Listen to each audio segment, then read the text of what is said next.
Trump's Medicaid dilemma, the conflict between campaign promises and healthcare cuts. When you take a closer look at the recent developments surrounding the Republican-backed bill targeting Medicaid, there's a striking paradox that emerges. It appears that President Donald Trump might not fully realize that the legislation would significantly reduce Medicaid funding.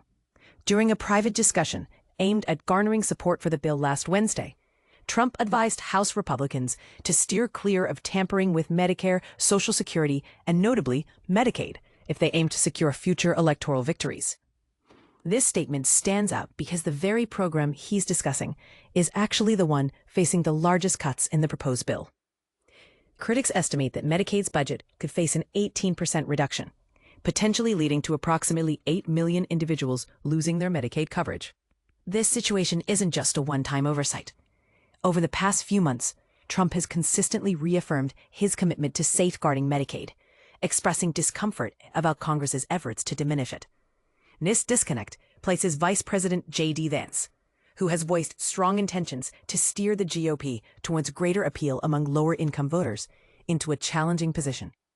Seizing the moment on social media, Vance tried to shift attention away from the Medicaid cuts, downplaying them as insignificant compared to key issues like immigration enforcement.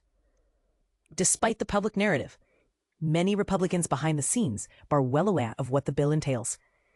As Politico recently reported, there's been intense communication among GOP lawmakers concerned about the Medicaid provisions in the Senate version of the bill.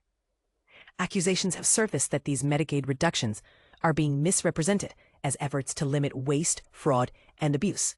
However, Trump's lighthearted dismissal of the issue in private settings hints at a possible misunderstanding or underestimation of the bill's impact. So, why does the bill end up imposing such a significant reduction in Medicaid, despite Trump's repeated assurances to protect it? The answer lies in the financial constraints and priorities underpinning the bill. Trump's emphasis was on achieving tax cuts, funding immigration enforcement, and raising the debt ceiling, all of which are costly endeavors that would inevitably increase the national debt. To counterbalance these expenses, conservative members of the House insisted on incorporating substantial spending cuts. The focus of these cuts naturally fell on large budget items, and Medicaid emerged as a prime candidate given its funding scale. But here's where it gets controversial. Conservatives often view programs such as Medicaid with skepticism, arguing that they encourage dependency on state support. These programs, they claim, can disincentivize employment and can be exploited by those who avoid work. Additionally, the demographic of Medicaid beneficiaries, who are perceived as less politically active, adds weight to this viewpoint. Yet, many of Trump's supporters include low-income groups who rely on Medicaid and have historically supported his political platform. This realization has moved some congressional Republicans to exercise caution, aiming to implement Medicaid reductions more subtly by focusing on curbing waste and fraud, rather than broad upfront cuts. Intriguingly, measures like new work reporting requirements might not initially seem drastic.